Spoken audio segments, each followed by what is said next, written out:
technically we're not interrupting, so this is on you. President Biden, for the last 11 days, has been trying to stop the ongoing war between the Gaza Strip and Israel. The Gaza Strip on the West Bank of Israel, the West Bank of Israel in the east of Israel. That's just how complicated things are over there.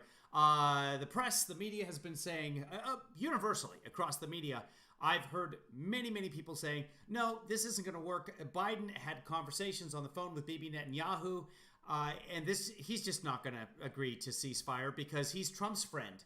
And so really, Biden is not in a good situation here, even though Biden has known Bibi Netanyahu for several decades.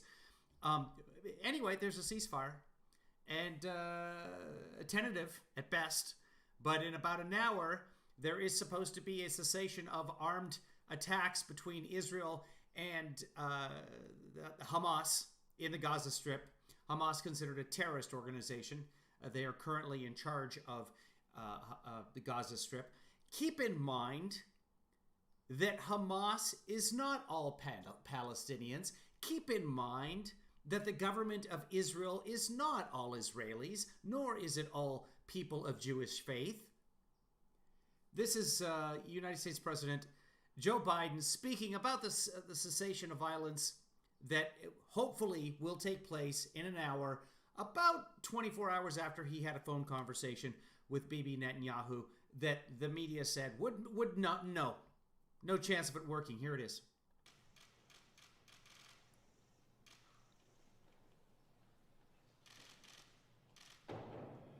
Folks, I've just spoken with Prime Minister Netanyahu.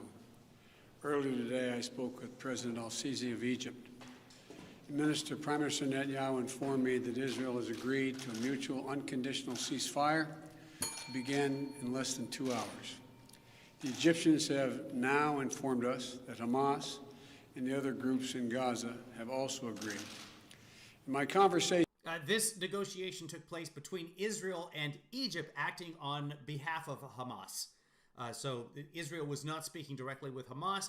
The intermediary agent was Egypt in this case.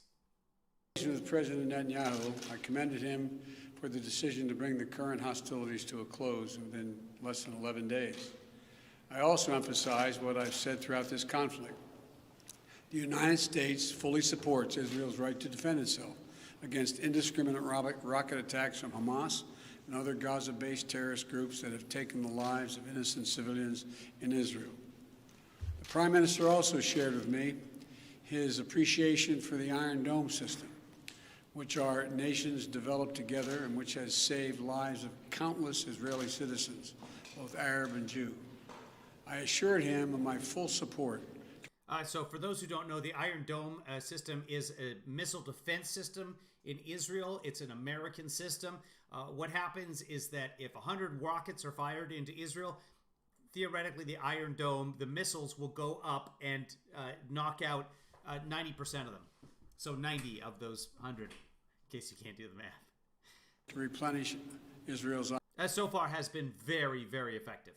Iron Dome system to ensure its defenses and security in the future. Over the last 11 days, I've spoken with the Prime Minister 6 times. I've also spoken with President Abbas of the Palestinian Authority more than once, and part of our intense diplomatic engagement. And I want to also thank the Secretary of State, the Secretary of Defense, our National Security Advisor, and everyone on our team for their incredible efforts to bring this about, this outcome that we're about to see. You know, we've held intensive high-level discussions, hour by hour, literally. Egypt, the Palestinian Authority, and other Middle Eastern countries, with the aim of avoiding the sort of prolonged conflict we've seen in previous years when the hostilities have broken out.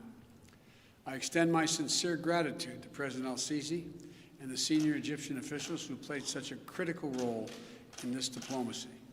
I also appreciate the contributions of other parties in the region who've been engaged in working toward the end of hostilities. These hostilities have resulted in the tragic deaths of so many civilians, including children. And I send my sincere condolences to all the families, Israeli and Palestinian, who have lost loved ones, and my hope for a full recovery for the wounded.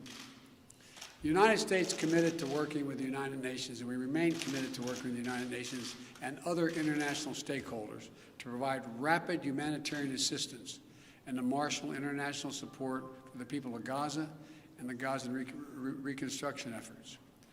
We will do this in full partnership with the Palestinian Authority, not Hamas, Authority, in a manner that does not permit Hamas to simply restock its military arsenal. I believe the Palestinians and Israelis equally deserve to live safely and securely and to enjoy equal measures of freedom, prosperity, and democracy. My administration will continue our quiet and relentless diplomacy toward that end.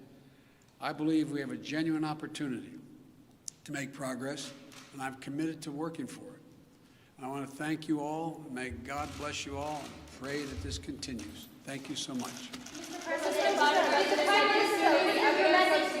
De-escalation. Are you confident the ceasefire will last, President Biden? Caitlin Collins at the end there asking if he's confident the ceasefire will last. Who knows? It's the Middle East. I cannot begin to explain to you how complicated the situation is in there. And every time you think there's a good guy, you realize, like, oh, the good guy has a knife and it's jabbing directly into the kidney of the bad guy who has his back turned. And it's a wacky situation, but fantastic news. Whether or not the United States was involved in the negotiation, Egypt, acting on behalf of Hamas, it has negotiated a ceasefire with Israel, and that should start in 1 to 2 hours. So fantastic news. Other news coming up. Once again, thanks to Marcy for pointing out that President Trump was going to be on OAN at about 4 p.m. Pacific time, 7 p.m. Eastern time. What I'm going to do, because the way OAN works, is you have to subscribe to it. So I have subscribed to OAN, thanks to your generous donations. If you'd like to donate more, you can do that.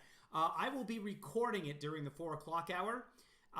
Guessing around about 4:45, we will go live on the live stream, and I will be fact-checking with you the president's appearance on OAN. It's just, I've been watching OAN a little bit today, and wow, are they wacky. So we'll watch that together. So join us at about 4:45 Pacific time, 7:45 Eastern time, plus 12 in Brussels. We'll see you then. That's all for the broadcast for now. Speaking of pressure cookers and the Middle East, I literally have a corned beef in the pressure cooker and it's beeping at me right now, so I have to go. I have to end the broadcast, but we'll be back. We'll join you sometime around 4:45 Pacific, maybe closer to 5, depending on when the president stops talking. I have to record it. Oh, the reason I have to do that, the reason I have to record it and not just watch it live with you guys, is that OAN does not have the capability to be paused in a DVR fashion. So if we need to stop it and investigate something, we're not going to be able to do that. So I'll record the interview in full and then come on around 4:45, 5 o'clock sometime in that period, and we'll be able to start it from the beginning, watch it through, and pause it as we see fit. So we will see you later on this evening. That is all for now, guys. Stephanie, Denise, and or Denise. I'm not even sure how to pronounce your name, Denise. Shelly, Phil, everybody else, Marcy, thanks for the info, and we will see you a little later on. My pressure cooker is literally ready to explode. Bye.